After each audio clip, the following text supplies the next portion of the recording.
¿Qué tal amigos? ¿Cómo están? Bienvenidos a Diálogos de Historia y Antropología. Bueno, estamos en una nueva sesión con ustedes con un tema muy interesante que va a ser el arcaico inferior. Espero que les guste. Bueno, como ya se ha hecho costumbre, acá su servidor, el antropólogo Wilmer Mejía Carrión y El profesor Charlie Bravo, y como hemos trabajado todas las semanas, tenemos hoy día un tema de historia del Perú y hoy ya nos toca el tema del arcaico inferior para continuar un poco la secuencia, ¿no? También antes de empezar con este punto, recordar dos cositas. La primera es que el programa más que todo es con una intención de difundir de una manera sencilla los conceptos, los elementos más fundamentales de estas disciplinas.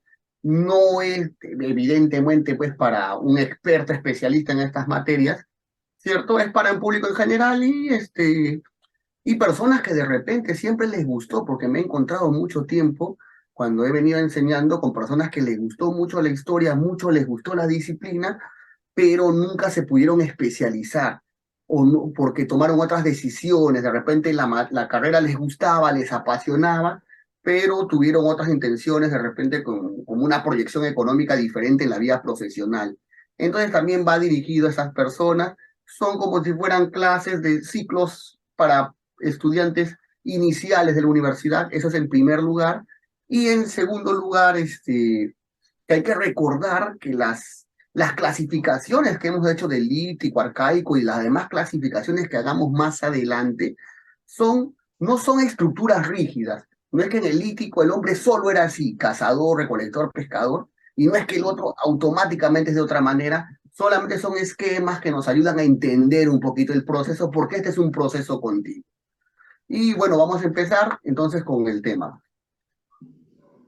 así es nuestro tema del arcaico inferior, pero pienso que hay que dar una pequeña repasada a lo que es el lítico, que es muy importante y como bien lo mencionaste, no es que termina uno y comienza otro, a veces el colegio, por diversas razones, inclusive a veces la academia misma, ¿no? Nos da una idea de que el paso del lítico al arcaico se da de manera abrupta, ¿no? Como si termina en periodo y comienza otro. En realidad no es así. En realidad es un proceso. Todo en la historia humana, en la realidad social, es un proceso. No hay, salvo creo, excepciones, una cuestión de total abruptidad, ¿no? Que termina esto tajantemente y luego comienza lo otro, sino que en realidad es un proceso que inclusive puede demorar cientos de años. Hasta Y en miles. el caso, eh, sí, y en el caso del lítico y el arcaico es así. Recordemos que en el lítico las poblaciones son cazadoras-recolectoras, son seminómades, es decir, de que van de un lado a otro, pero no es que van vagando sin rumbo, sin más, sino que en realidad empiezan ya a entender de que existen espacios en los cuales pueden volver en la estación siguiente, ¿no? Por ejemplo, si en verano van en un lugar y luego en invierno tienen que irse, saben que el próximo verano pueden volver a esos sitios, ¿no? En el caso peruano, eso es claro con las poblaciones que venían de la sierra a la costa a través de las lomas, ¿no? Solo un ejemplo. También sabemos, en el Lítico la economía era depredadora, ¿no? Que no era productiva. Que eran cazadores, recolectores, eran pescadores, ¿no? Aunque no existía red de pescar, cuando me refiero a pesca, por si acaso, de repente alguien por ahí diga cómo pescaban, era simplemente una lanza, la cual en los ríos, en las lagunas, lanceaban esto y si atrapaban un pescado, pues se lo comían, ¿no? Ahora vamos a ver también eso seguramente para ver cómo se forman poco a poco las cuestiones de los tejidos, las redes de pescar, entre otros que ya se dan en el arcaico, ¿no? Y así, en el caso del lítico, entonces vemos que es una economía y una sociedad que se podría llamar, pues, en el clásico, ¿no?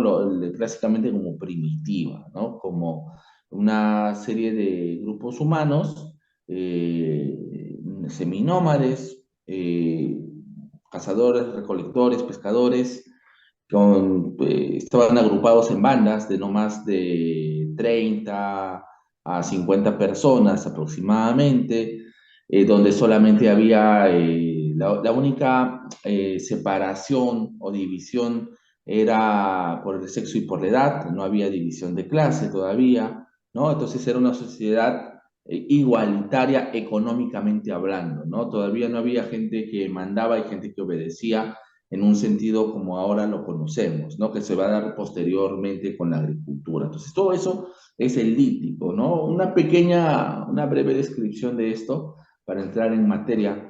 Bueno, ya creo que podemos ver un poco más qué significa el arcaico inferior y cuáles son sus características.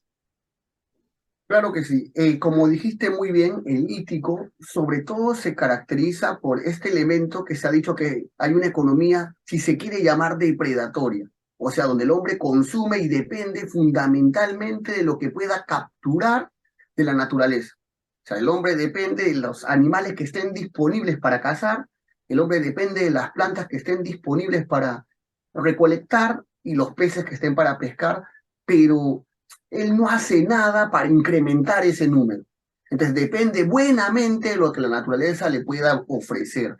Pero eso va cambiando en lo que vamos a llamar arcaico inferior, porque empieza de a pocos, en un proceso muy largo, como hablado muy bien, has mencionado muy bien, la producción de alimentos.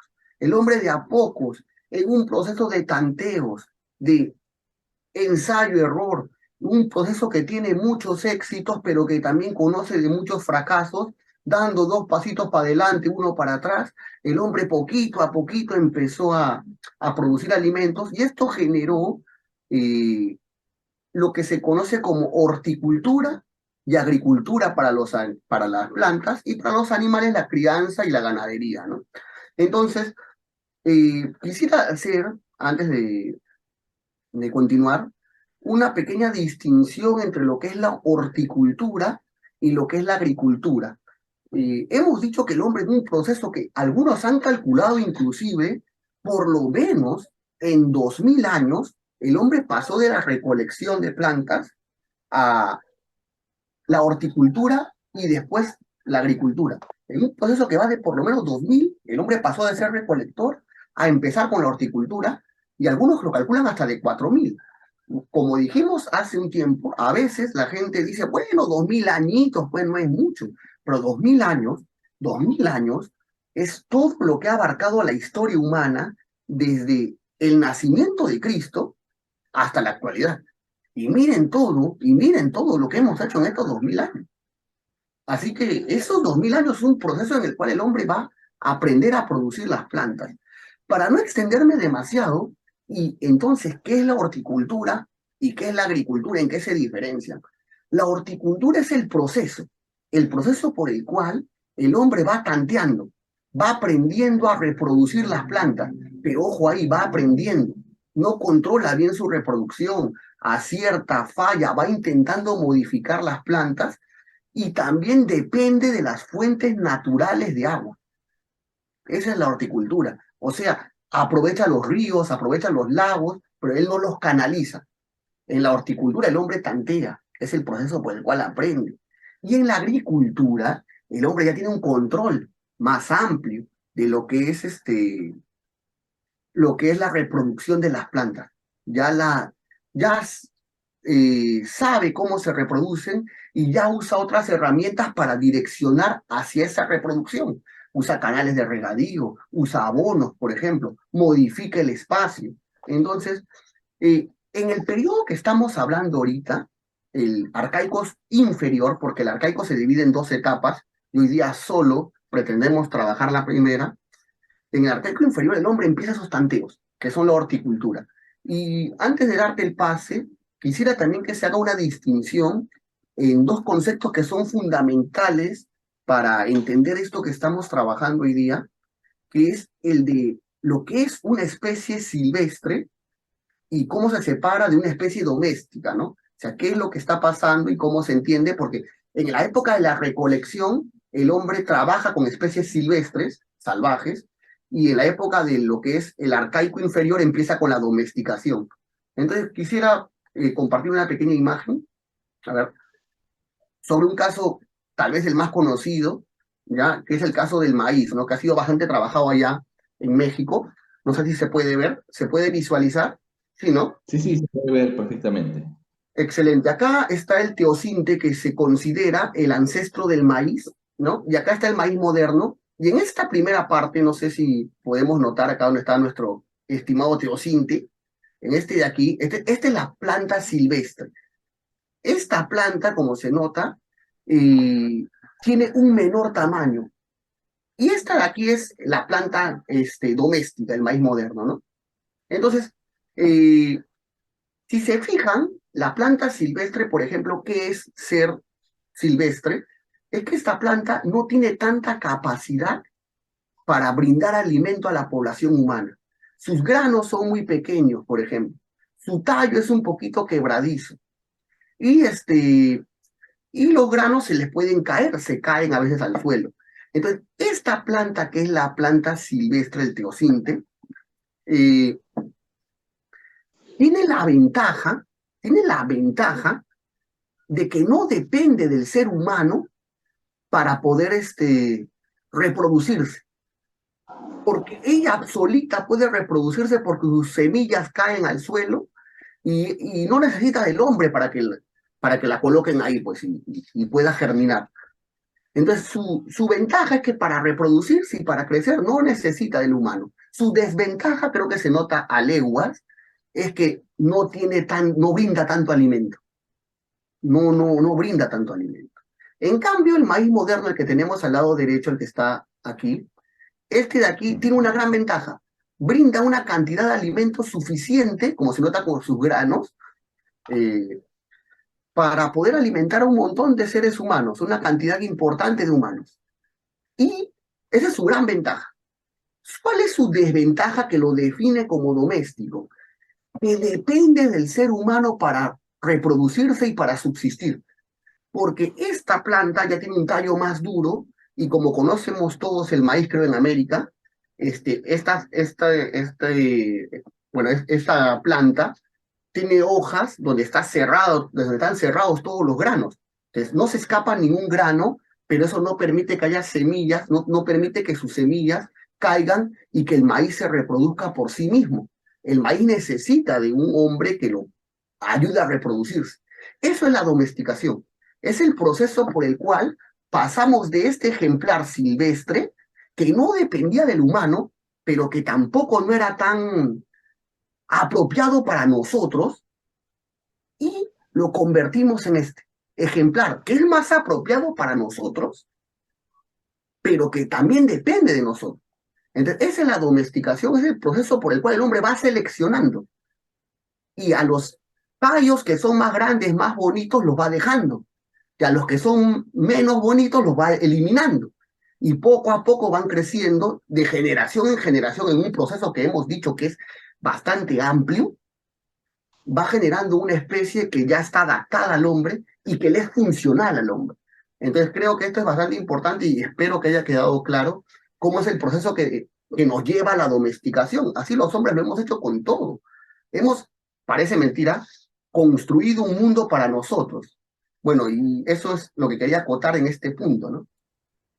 No, efectivamente, es muy interesante, particularmente sin entrar en polémica, porque esto es bastante polémico y de repente si nuestros amigos mexicanos están viendo el video, bueno, nosotros no queremos entrar en la discusión de dónde proviene el maíz, pero sí, al menos hasta lo que yo entiendo, el maíz pues tiene origen mesoamericano y uno de los dificultades para decir que es peruano justamente viene porque no tenemos ese maíz silvestre, ¿no? Esa planta originaria que habría dado el maíz moderno, ¿no? El Perú no lo tenemos, en el caso mexicano ellos sí lo tienen, además que lo han estudiado mucho mejor que nosotros, ¿no? Y aparte también de que, bueno, es su producto bandera, ¿no? Es como la papa en el Perú, ¿no? Es su gran planta, ¿no? Ya se ha Así es. identificado con el nacionalismo, tiene un tema de nacionalismo también ahí, ¿no?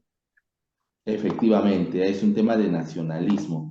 Pero bueno, entremos más en materia del arcaico inferior. Yo creo que será necesario un poco darles el contexto del tiempo, ¿no? El periodo lítico se da aproximadamente entre el 13.000 o 12.000 más o menos hasta el 7.000 antes de Cristo, si no mal recuerdo. ¿No es así, Charlie? ¿O me equivoco? Creo que 8.000, 7.000, ¿no? El arcaico Eh, inferior, ¿dónde empieza? ¿Dónde arranca? Claro, aproximadamente el 8000, 7000 antes de Cristo. Son aproximados, ¿no? aproximadamente, ¿no? Y el arcaico inferior, bueno, el arcaico lítico, como lo mencionamos, pues vendría del 13.000 al 8.000 o 7.000 antes de Cristo, y el arcaico Ujú. inferior comenzaría aproximadamente entre el 8.000, 7.000, hasta aproximadamente el 3.500 antes de Cristo, ¿no? Más o Claro. menos por ahí. Y una de las cosas que creo que es necesario entender del arcaico inferior es que justamente, aparte de que hemos venido diciendo de que es un proceso, hay que entender también por qué se dio este cambio, por qué se dio este proceso. Y eso es muy importante.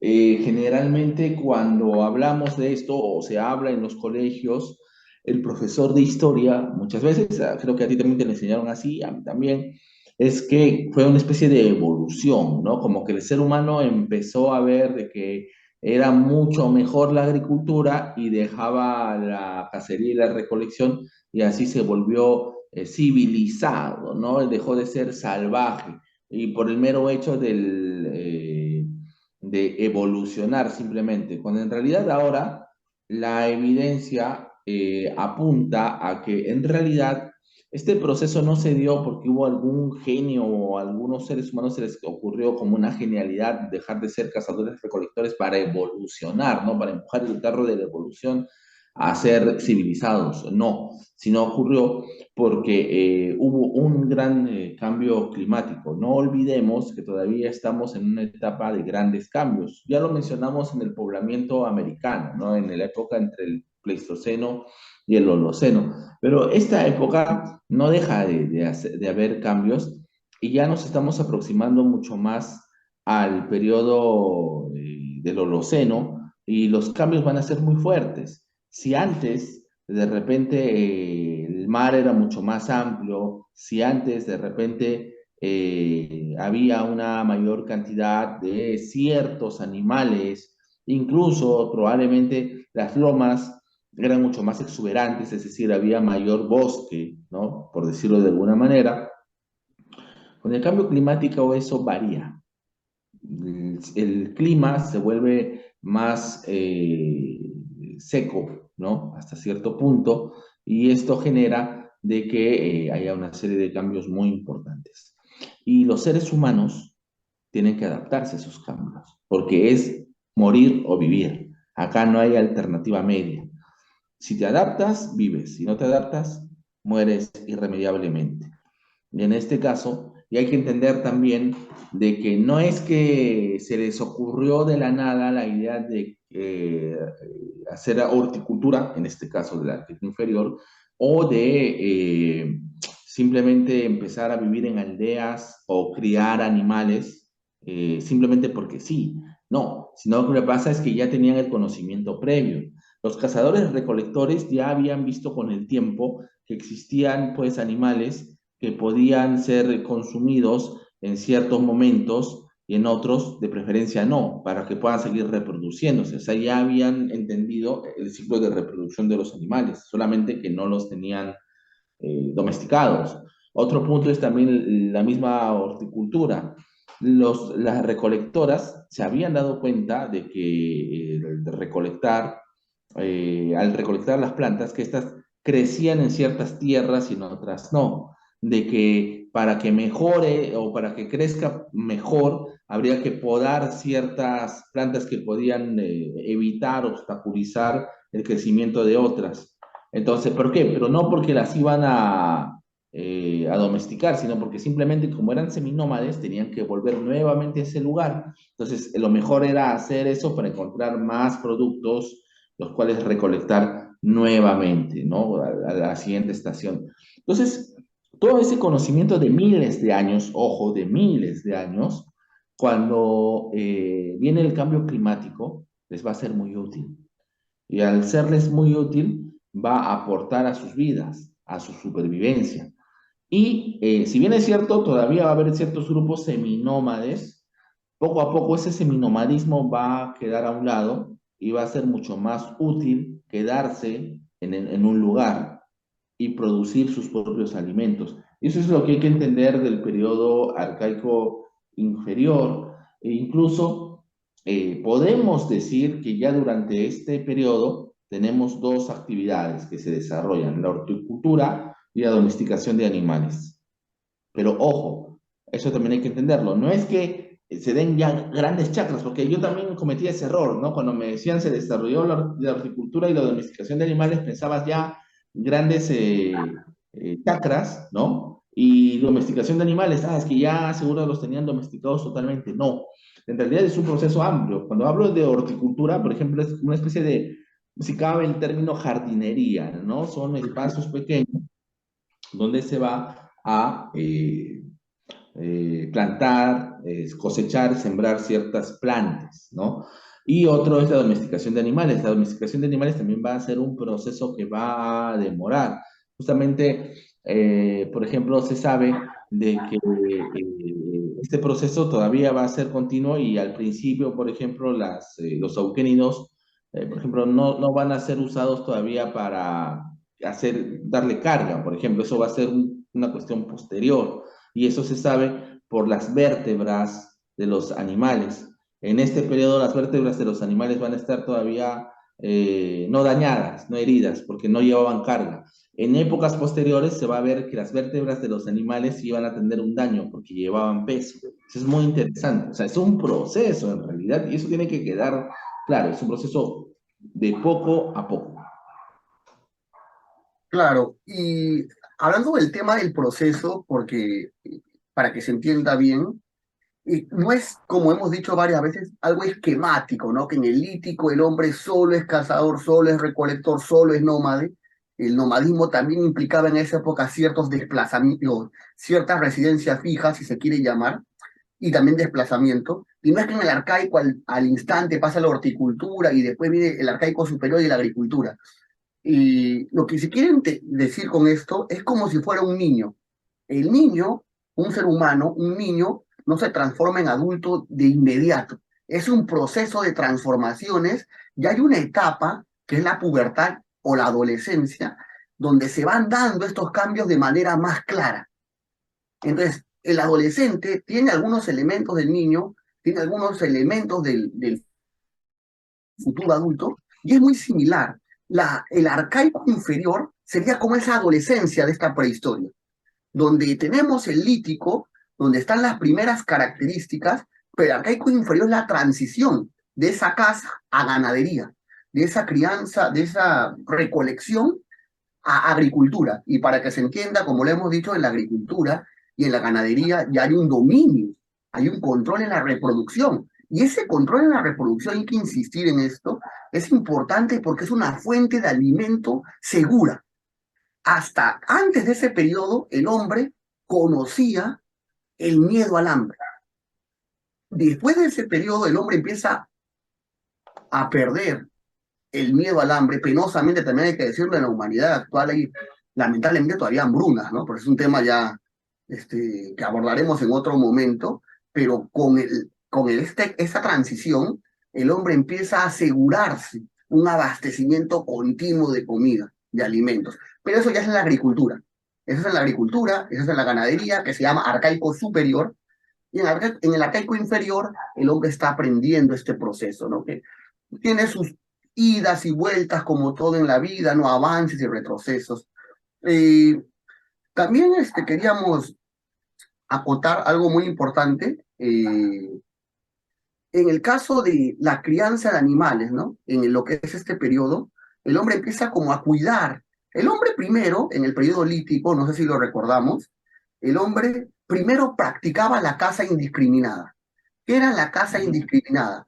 Estoy acá yo como humano, ahí está mi comida, ahí están los cérvidos, los ciervos que habían, ahí están. Entonces, ¿qué es lo que hago yo? Voy con mis patas, somos una banda, somos unos 20 personas y vamos a enfrentarnos. Ojo, la caza es una lucha a muerte entre un animal que quiere comerse al otro para vivir y el otro que quiere evitar que se lo coman para vivir también.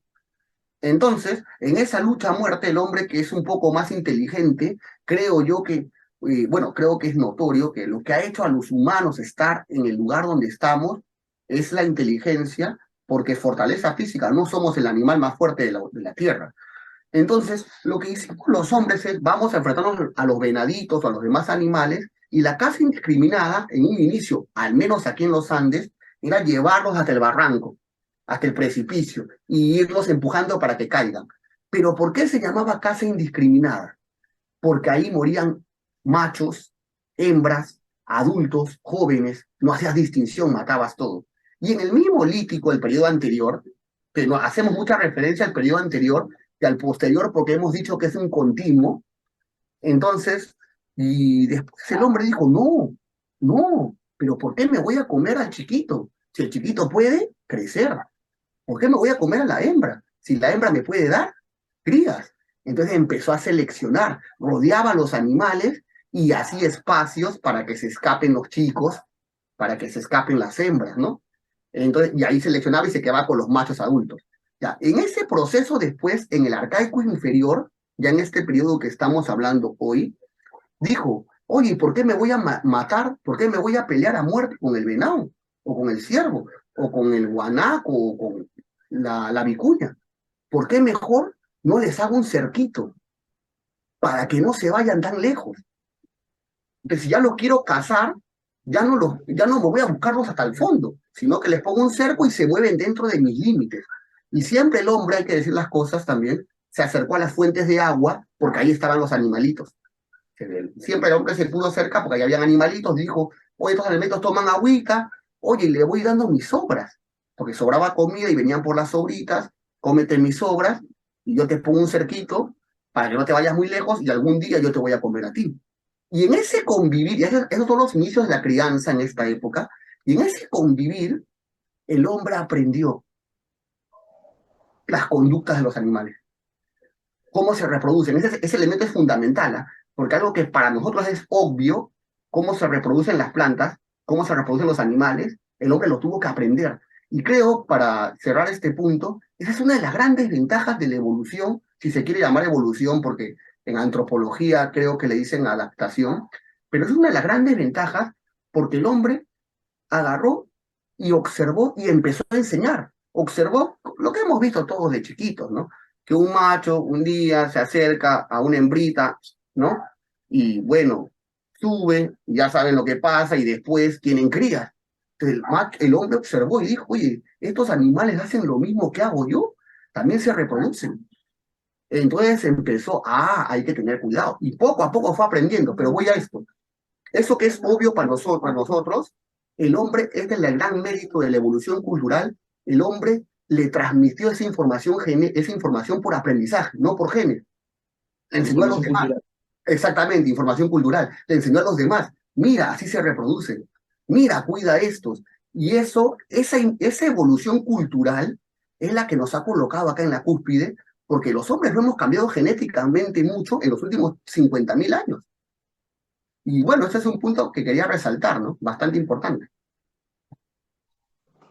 No, realmente es muy interesante. Y justamente una de las cosas que nosotros debemos entender, y creo que podemos aprender de esta historia, es que el ser humano ha aprendido a controlar el medio ambiente y también ha aprendido y de alguna manera se ha autodomesticado, si cabe el término, ¿no? Y eso creo que hay que entenderlo bien porque, y me gustaría hablar de esto un poquito más en el sentido de que mucha gente piensa que los antiguos culturas y civilizaciones tuvieron su conocimiento de la nada.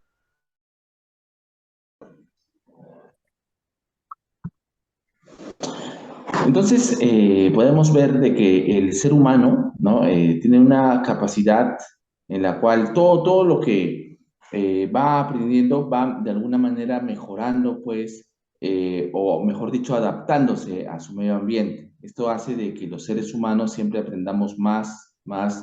eh, y como, bueno, lo hemos estado hablando antes, lo que actualmente el ser humano es se debe a por lo menos 20.000 años de evolución cultural, probablemente más inclusive, pero eso es lo importante, porque hay mucha gente que cree de que, por ejemplo, ¿no? Oye, ¿cómo los Nazca hicieron las líneas dales, ¿no? entender que son parte de un proceso milenario. Igualmente, Tahuantinsuyo, ¿por qué los incas pudieron crear ese imperio? Porque también asimilaron conocimientos anteriores, que también de alguna manera son milenarios. Entonces, eso es lo que hay que entender. Porque si nos quedamos con la idea de que son cosas abruptas, ¿no? Que esto desapareció uno y apareció el otro, no es así.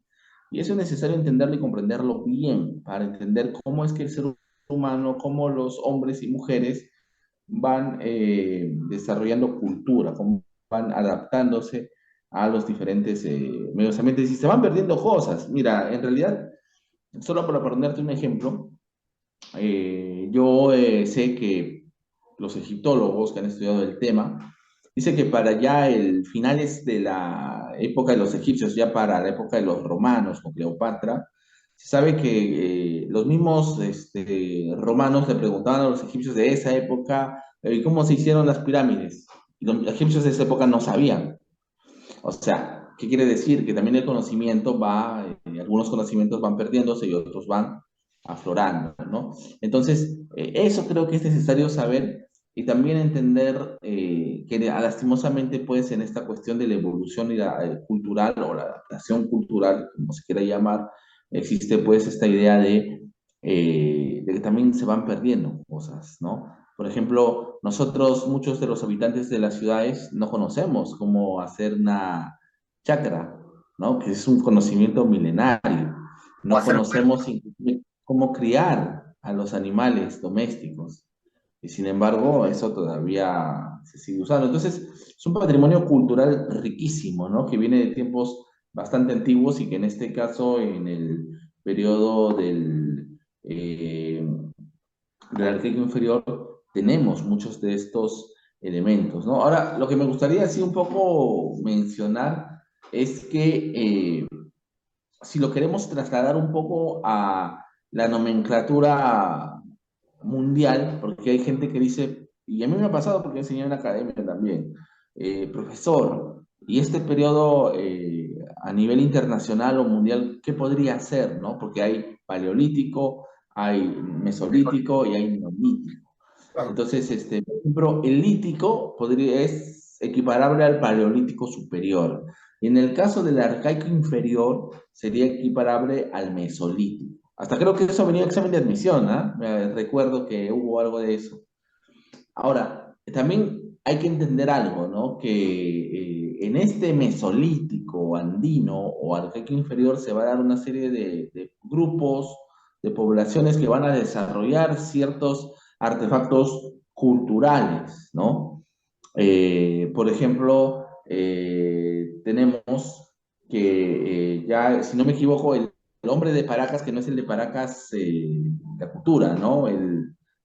Sino es el hombre de Paracas en esta época, o también el hombre de Santo Domingo, sería, por ejemplo, el primer pescador en red, ¿no? Lo que hablábamos un poco, ¿no? En el Lítico era el cazador, perdón, el pescador con lanza, ¿no? Que iba de repente a una laguna, a un lago, una ensenada, y encontraba los peces ahí flotando, ¿no? No sé cómo decirlo, ahí nadando en la superficie, ¿ah?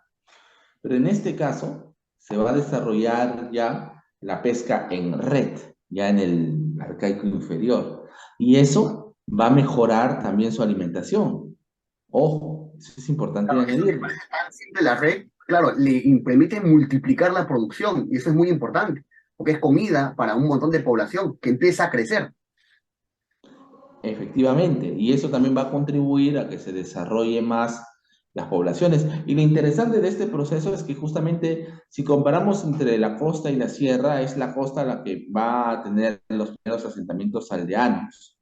Y eso es muy interesante y también se debería a la riqueza de su mar.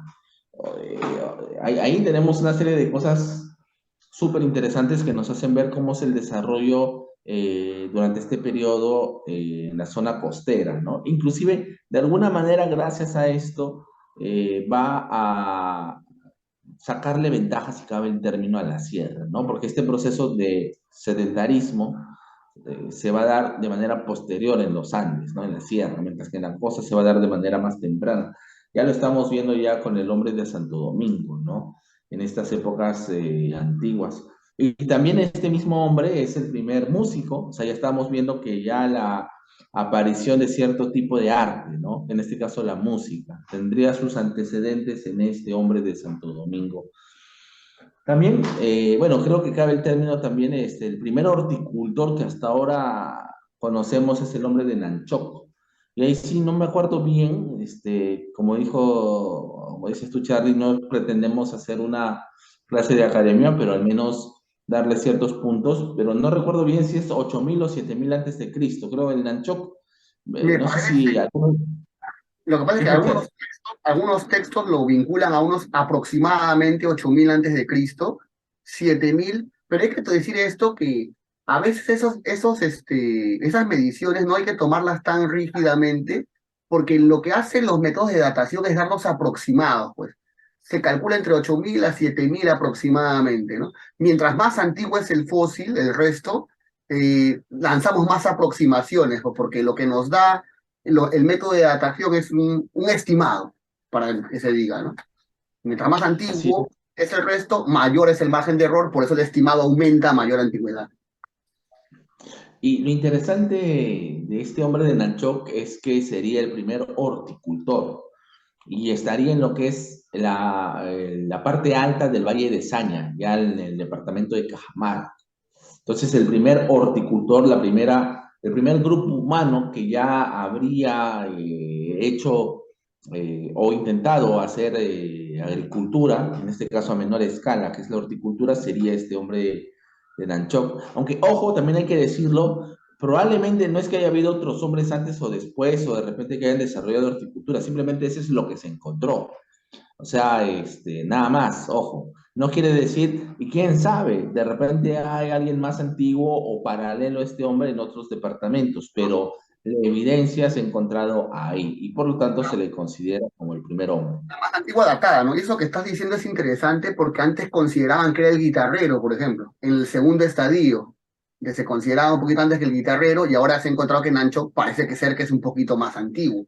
Y eso es lo que vas diciendo es muy correcto, porque hasta ahora decimos lo que se ha ido encontrando. No significa que sea él necesariamente el primero, pero es el resto más antiguo que hemos encontrado, ¿no? Así es, el guitarrero 2 quedaría en segundo lugar, ¿no? Sería el segundo horticultor del Perú, si cabe ese término. Y es muy interesante, ¿no? Porque en el caso de Nanchoque es en Cajamarca, en el caso de Guitarrero 2 es en Ancash. Y ojo, si se llama Guitarrero 2, también hay que decirlo, es por los niveles estratigráficos, ¿no? Eso a veces confunde a los alumnos, ¿no? Y a mí me ha tocado alumnos que me han dicho, profesor, pero ¿por qué Guitarrero 1, Guitarrero 2, que son en diferentes lugares? No, es en el mismo lugar, solamente que en un nivel estratigráfico diferente. Ahora, ¿estratigráfico qué es? ¿No? Por ahí puede haber una confusión. Simplemente es que cuando los arqueólogos hacen sus excavaciones, ellos van dividiendo la tierra hacia abajo en niveles. Entonces se encuentran en el nivel uno, que es el más antiguo, luego en el nivel 2, que es menos antiguo, y así van subiendo, ¿no? Y los niveles, digamos, 7, 8 pueden ser más modernos que los niveles uno y 2. Fueran Y los en pisos este de una caso, casa, ¿no? Como si fueran los pisos de una casa donde el primer piso es el que se construyó primero y ahí estuvieron los primeros grupos y mientras va llegando más gente vas subiendo tu casa a segundo piso, tercer piso, cuarto piso, para que se vaya entendiendo la analogía, ¿no? efectivamente. Y es más, por ejemplo, otro tema interesante durante esta época es que se dice también de que estaríamos, por ejemplo, ante el hombre de Chilca, que sería el primer aldeano, ¿no?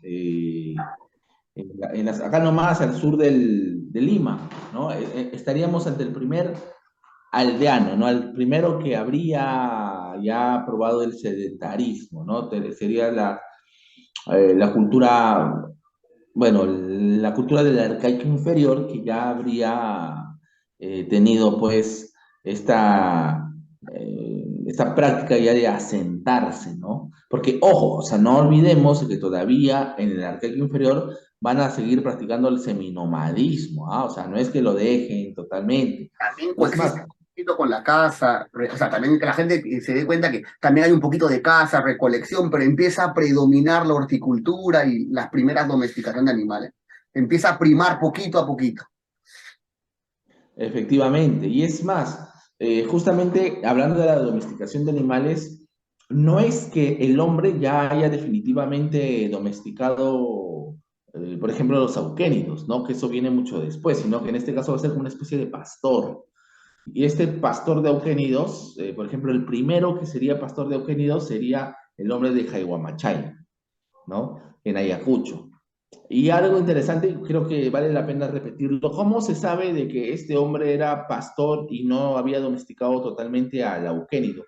Porque por las vértebras de los animales, ¿no? Cuando como es pastor todavía de los euquénidos, todavía no los tiene totalmente, de alguna manera, domesticados así en el sentido amplio de la palabra, ¿no? De tener ya, inclusive como animales de carga, al parecer todavía no. Ya posteriormente va a usar a los auquénidos el hombre andino como animal de carga, pero al principio no. Entonces las vértebras de estos auquénidos en esta época de Jaihuamachay todavía no tienen evidencia de que han llevado un peso, una carga en Trabajo de sus carga. espaldas. Ujú. Entonces por eso es que parece ser, eso indicaría, eso daría la evidencia de que el hombre de Jaihuamachay era un pastor, más que un domesticador total, por decirlo así, porque ya luego, posteriormente, ya no va a ser un pastor, ya va a domesticar plenamente los auquénidos. Luego también se sabe, ¿no? Que las personas en esta época van a tener una serie de cambios y estos cambios también se van a referir al clima como tal, que de alguna manera va a hacer de que las personas, por ejemplo, empiecen a relacionarse unas con otras de repente en mucho mayor medida que en el periodo anterior, ¿no? Porque si bien es cierto, se sedentarizan, también van a necesitar productos de otros. Entonces, probablemente ya en estas épocas las relaciones entre las diferentes poblaciones van a comenzar y van a hacerse también bastante, no sé cómo se podría decir, constantes, ¿no? Claro, que ya se daban en el periodo lítico, ojo, o sea, no es que no se hayan dado, pero en el Pero cada periodo, vez van aumentando. claro, va aumentando, ¿no? Y sobre todo es interesante siendo poblaciones sedentarias, ojo, ¿ah? Siendo poblaciones sedentarias que van a eh, vivir en un lugar, pero eso no quiere decir que se van a aislar del resto. Eso tiene que estar entendido también. Claro, es que también el periodo que estamos abarcando es aproximadamente entre el 8.000 a 7.000, más o menos, al 3.500, 4.000 antes de Cristo, son 4.000 años, aprox. Y en 4.000 años pasan una barbaridad de cosas, un montón de cosas. Entonces, también los hombres se van moviendo. Hemos dicho, lo repetimos otra vez, que simplemente se usa un esquema con la finalidad de enseñar, de clasificar para que todo ese monstruo que es el conocimiento humano lo podamos entender mejor. A veces lo simplificamos, ¿no? Yo como también soy docente, se simplifica con la finalidad de que sea más comprensible. Nada más. No es que necesariamente fue así, ¿no?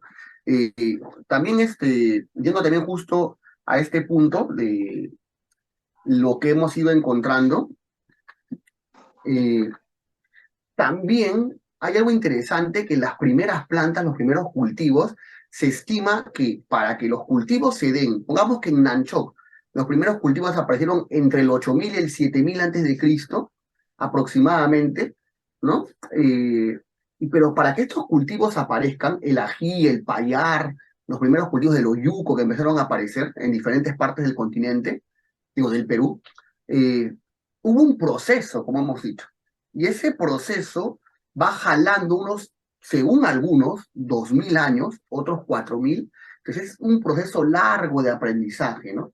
Hemos ido encontrando algunas plantas interesantes. Lo llamativo es que las plantas que hemos encontrado las más antiguas, las evidencias, sobre todo las hemos encontrado en la costa. Y eso significa que la costa fue el centro de origen de los cultivos aquí en el Perú. Parece ser que no. Parece ser que el centro sería o los Andes o la selva baja. Parecería que es ahí. Pero si el centro, o sea, el origen, para que se entienda, de los primeros cultivos en el Perú no son la costa, son la selva baja. y los Andes, porque hemos encontrado los restos más antiguos en la costa, o cerca de la costa, ¿no? O más variedad de restos, en todo caso. Hemos encontrado una variedad amplia en la costa, conocemos muy bien, pero en la sierra no hemos encontrado muchos restos de cultivos. O sea, algunos, pocos. Y eso es más que todo porque las condiciones climáticas de la costa permiten conservar mejor los restos. En las zonas secas y las zonas donde hay más arena, es más fácil que se conserven los restos de plantas, de los primeros cultivos. Hay que también recordar esto, ¿no? Que muchas plantas que fueron el antecesor de la planta actual, muchas plantas ya desaparecieron porque recuerden que con la domesticación el hombre va seleccionando. Lo que antes hacía la naturaleza, lo que le llamó Darwin, selección natural, ahora lo hace el hombre, es una selección artificial, porque el hombre dice, esta planta es lo que yo quiero conservar porque me crece más grande, me da más comida. Entonces empieza a cuidar esa planta, a darle más espacio a esa planta, y le empieza a quitar espacio a la que es más chiquita, a la que no le da tanta comida. Y poco a poco la planta que está bajo el cuidado del hombre empieza a prosperar y a quitarle el espacio a la planta original. Y muchas veces la planta original se extingue y no nos deja rastro, porque, como digo, en las zonas cálidas, en las zonas secas, con arena, se han encontrado algunos de estos restos, pero en las zonas de mayor humedad los restos van desapareciendo. Y es por eso que en la selva y en la serranía se han perdido, o sea, no se han encontrado estos restos tan antiguos. Es por eso de repente que en varias plantas hemos perdido la especie silvestre, no la tenemos. Por una cuestión más climática. Y eso es un punto, ¿no? Plantas interesantes que hemos encontrado, por ejemplo, es el caso del camote, ¿no? El camote parece ser que tiene origen en la selva, hemos encontrado algunos restos en la costa, pero lo llamativo del camote es que también se ha encontrado, parece ser originariamente en Asia y creo que en zonas de África también. Entonces, hay un interrogante de cómo se difundió el camote, por ejemplo, en ese caso, ¿no? Otro caso muy llamativo es el algodón. El algodón lo hemos encontrado aquí en el Perú, pero también era conocido en el viejo mundo, en Europa y en otras partes. Y sobre la difusión del algodón se han hecho hipótesis interesantes, porque el algodón, resulta que las semillas del algodón pueden sobrevivir y pueden mantenerse fértiles en agua salada. Entonces se especula que el algodón se ha podido difundir sin necesidad de intervención del hombre, porque puede ser que las semillas hayan llegado al mar y hayan llegado hasta el otro lado del Atlántico, del Pacífico, no sé. Entonces, eso también es interesante. Y sobre tal vez, creo yo, la planta, creo que la planta bandera del Perú, ¿no? La más conocida, la más importante, la que tiene que ver con un tema nacionalista, tal vez aquí en el Perú, es la papa, ¿no? La papa, aquí decimos, se presume que es originaria del Perú porque la mayor variedad de papas se encuentra aquí, ¿no? Pero los restos más antiguos de las papas, no hemos encontrado restos tan antiguos. O sea, hemos encontrado restos de la papa de hace 2500 años.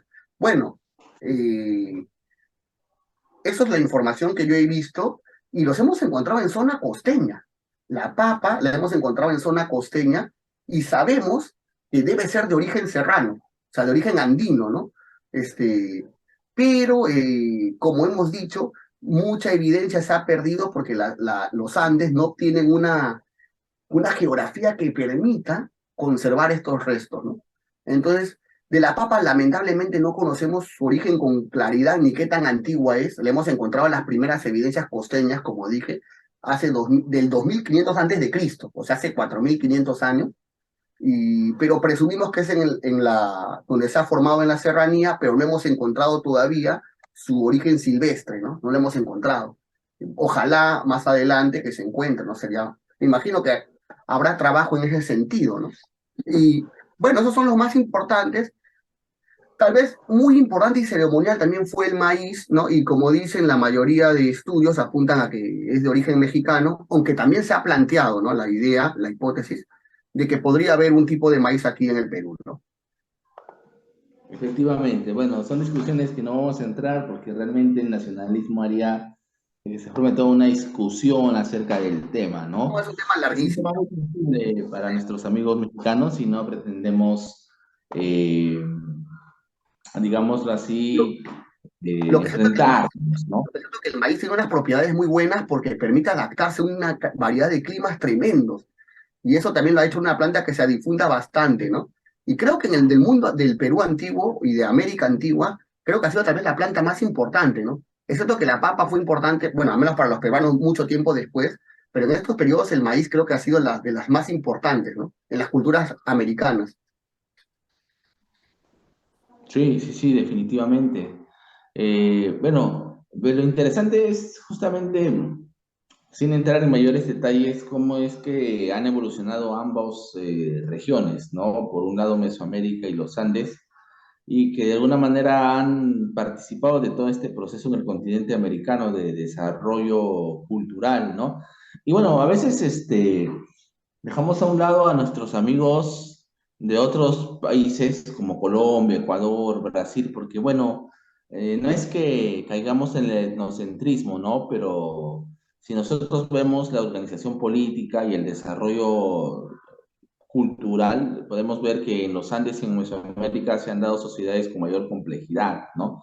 Y algunas sociedades, bueno, en Colombia, por ejemplo, hasta lo que yo sé, no han llegado a ese nivel y a esa complejidad sociopolítica, ¿no? Se han quedado, digamos, no, no quedarse, pero digamos que no han tenido la necesidad de adaptarse de otra manera, ¿no? Se han... O al menos no tenemos tanta información porque hay que entender que la historia es un monstruo.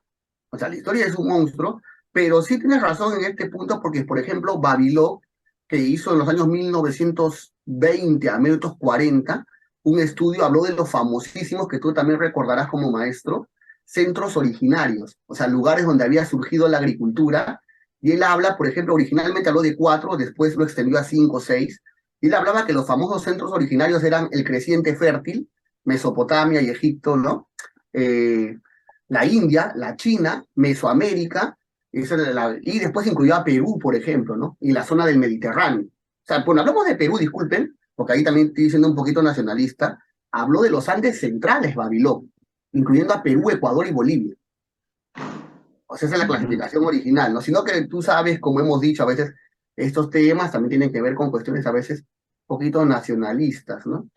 Bueno, acá Sí, en el porque Perú, hasta los ecuatorianos, ellos ujú, dicen que, por ahí escuché, no sé si será tan cierto, pero dicen los ecuatorianos, dicen que Valdivia fue el centro originario de civilización, por ejemplo, ¿no? Y por es la cerámica. más, claro, por la cerámica, ¿no? Pero, ojo que también hay una crítica, y es una autocrítica como peruanos, creo yo, que nosotros a veces cometemos el mismo error que acusamos a los europeos, ¿no? Cuando decimos que los europeos son eurocéntricos, que creen que han traído la civilización, yo he visto que hay muchos, no sé si llamarlos indigenistas, o mejor dicho, como patrioteros, ¿no? Patriotas, que justifican las invasiones incas y la justifican de una manera similar a como justifican los europeos su invasión hacia nosotros, ¿no? Por ejemplo, la otra vez estuve viendo que un chico decía, no, ves que los incas llevaron una forma de religión superior a estas religiones, ¿no? Entonces, no,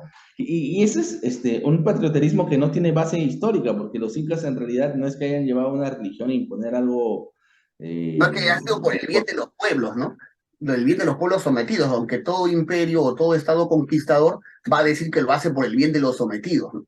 Tiene que efectivamente, disfrazar.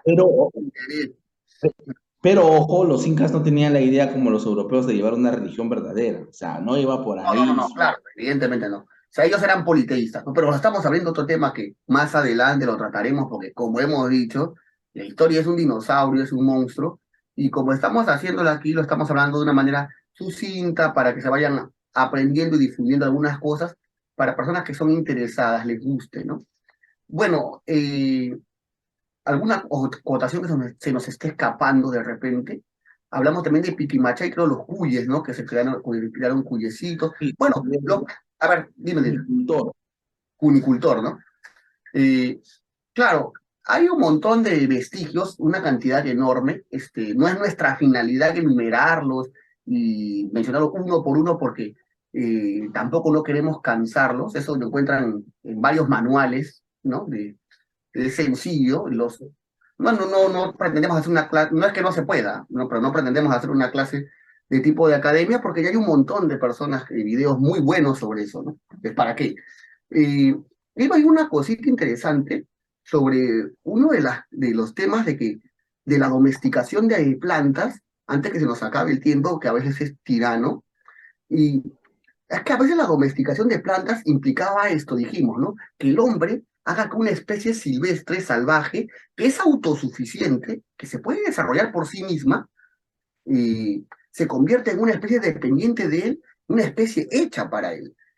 Pero eso también entrampa algunos peligros, algunos riesgos, porque el hombre, ¿qué es lo que va haciendo? Va tendiendo a eliminar a las especies que no le son tan favorables, por así decirlo, y estableciendo algo que se le puede entender incluso como hasta monocultivo, cultivar un solo tipo, que es el que le es eficiente a él.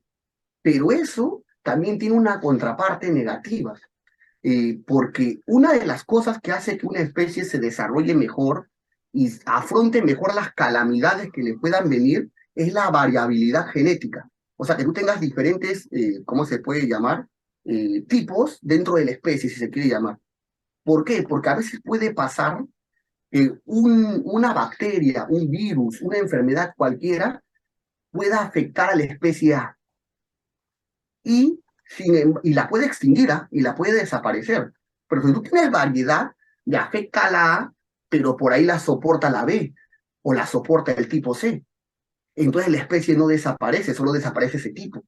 Y a veces el hecho de que nosotros como especie hayamos querido hacer que los demás, que el mundo nos sirva, hemos querido que el mundo nos sirva, hemos hecho que los animales y las plantas las hemos acomodado a nuestro interés y hemos ido eliminando a veces formas silvestres que no nos son útiles, pero corres el riesgo de que aparezca algo y elimine a esa forma que tú has creado. Y pongo un ejemplo, con esto termino, del caso de los plátanos. El plátano que nosotros comemos ahorita es el plátano del tipo Cavendish, bueno, que se ha estandarizado en el mundo desde 1950. Eh, el plátano antiguo, el que se comía antes del Cavendish, era el famoso plátano banana Gros Michel. La banana Gros Michel dio un montón de dinero a una empresa estadounidense y hasta 1950-60, que es la bueno, no sé muy bien inglés, United Fruit Company, ¿ya? Y esta empresa, la United Fruit Company, lo que había hecho es un negocio muy fuerte difundiendo el plátano, la banana Gros Michel, el plátano Gros Michel. Se lo había difundido bastante porque era un plátano de una cáscara más dura que era más resistente a las abolladuras. Tú metes ahorita tu plátano, ¿no? Y a veces te lo abollan. En cambio, el Gros Michel era una especie más dura y te aguantaba la cáscara que cuidado que lo abolles. Además, era un plátano más grande y más dulce. Y ese plátano prosperó y hizo riquezas enormes para la United Fruit Company y que la extendió en toda América Central. La United Fruit Company estableció lo que se ha conocido como las repúblicas bananeras y fue una empresa que existió entre 1899 y 1970. La cosa es que, ¿qué pasó? ¿Ya? ¿Qué sucedió? La United vendía este plátano Gros Michel por Estados Unidos y por Europa y hacía dinero a montones porque era muy solicitado. El problema es que empezó a llenar la zona con ese plátano, el Gros Michel, y fue el 95% del plátano cultivable. ¿Qué sucedió? En 1950 entró una enfermedad en Panamá, una bacteria, no recuerdo bien, que afectó a este plátano, al Gros Michel, y los desapareció del mercado. El plátano existe, la variedad que tenemos es la superviviente a esa enfermedad. Este es el plátano que se llama, ahorita no recuerdo su nombre, lo tengo apuntado acá, Cavendish. Entonces, y esos son los riesgos de especializar algo demasiado. Cuando tú haces algo muy así, y lo haces muy al monocultivo porque quieres más plata, porque es la lógica que tenemos, ¿no? O porque quieres más beneficio, a veces lo que termina generando es que otras especies, u otras variantes de esa especie, que pueden ser resistentes a un peligro potencial de una plaga, se vayan eliminando. Y quede una sola, y si agarra una plaga a ese tipo, ya que la puedes extinguir, la puedes desaparecer. También podemos hablar un montón de cosas de la United Fruit Company, que fue una empresa que una cosita no quería que pase, y es un parte de la historia de América, cometió tremendos abusos en lo que se llamaban las repúblicas bananeras, e incluso hay un caso en Colombia, que en 1913 más o menos, no recuerdo bien, los trabajadores se levantaron para reclamar mejoras salariales contra la United Fruit Company, y la verdad es que tuvieron un mes de huelgas. ¿Y sabes cómo se resolvió ese mes de huelga? Después de no llegar a ningún acuerdo porque querían mejoras salariales, mejorar sus condiciones de trabajo, se resolvió sacando al ejército. Y terminó en una de las escenas más espantosas de la historia de América Latina, porque hubieron 1.800 trabajadores eh, ejecutados.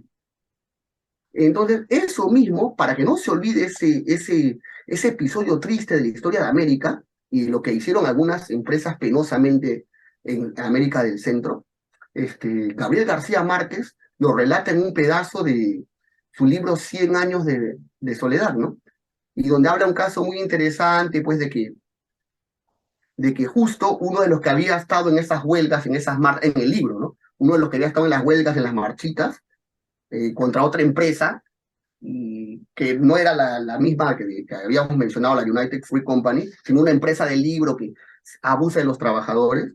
La gente sale a protestar y le meten plomo a todos los trabajadores, y el trabajador sobrevive porque herido lo confunden con muerto, y lo meten en un tren con todos los muertitos, con todos los cadáveres, y él se hace el muerto para que no terminen de rematar, y los tiran por ahí, y después se levanta herido y encuentra ayuda.